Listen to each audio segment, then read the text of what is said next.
Yeah. Okay. So about this North Korean troops fighting alongside Russia. So I mean, this is all premised on in the last few months the last few months of last year, Russia signed a mutual a strategic partnership with North Korea that included a mutual defense clause, right? And so Zelensky has run wild with this to claim that there are tens of thousands or 100,000, I don't know how many North Korean soldiers fighting alongside Russian forces in the Kursk region of Russia, right? Not actually even in Ukraine, but in the Kursk region of Russia, where there is a rapidly shrinking incursion zone from this Kursk Fool's Crusade that Zelensky ordered in August, that has so detrimentally, worsened their manpower and equipment woes from this. Well, Mark, it's like a Mongol horde, right? Coming from. Let's get to that, because that's actually directly to the point. So first of all, I want to say, like Ted, I would have no problem with North Koreans fighting alongside their treaty allies, Russia, in Russia, against a Kiev regime invasion force. I wouldn't have any problem. And most Russians would have. In fact, if it was actually happening, you could not get the Russian war correspondent and blogger community on Telegram to shut up about it. They'd be excited to actually have allies in number fighting on the battlefield. I would not be, adverse to admitting that in the slightest, except that it's not actually happening, right?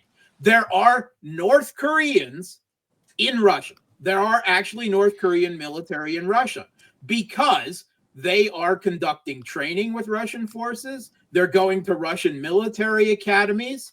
They're beginning the very long process of building military interoperability with their new treaty allies, which is why Russia has been conducting military drills with China essentially every month or every other month for the last nearly a decade, right? The same thing. I was once a U.S. military, right, who participated in NATO military exercises and operations. And can I tell you, even after decades of practicing together, the language barrier and the institutional barriers between militaries mean that even NATO exercises involving different countries' forces were a complete cluster F all the time. Right? I mean, there's really no question about it, right? And it makes zero military sense for North Koreans who have not had military training or exercises or interoperability with Russia since well before the end of the Cold War, when Russia was still the Soviet Union.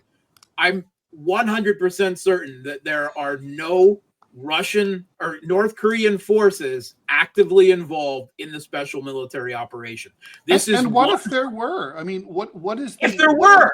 What are the Ukrainians trying to get at? What is their point? Because North Korea is evil and Russia's evil, and Sure. two evils Evil fighting. empire.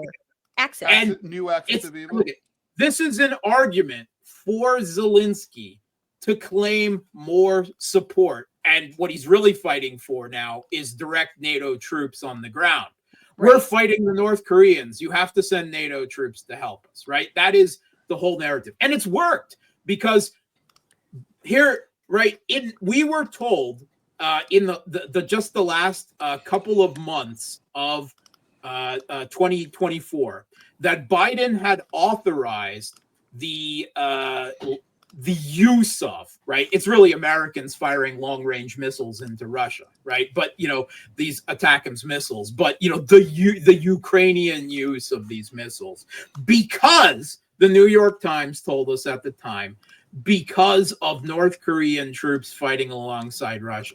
Now, we've just found out in the Western mainstream media from headline sources, including the New York Times and Axios in the last week, that actually Biden approved those missile attacks well back in the spring of 2024, well before there were any claims or even a mutual defense treaty between North Korea and Russia. So that has all been revealed as fake news. That was false news fed by the government, right? Claiming that this was the reason when the reality is that Biden had already okayed that months ago, and it seems that it was just the Pentagon holding up the actual use of it because they didn't like their ATACMS being wasted in Ukraine, right?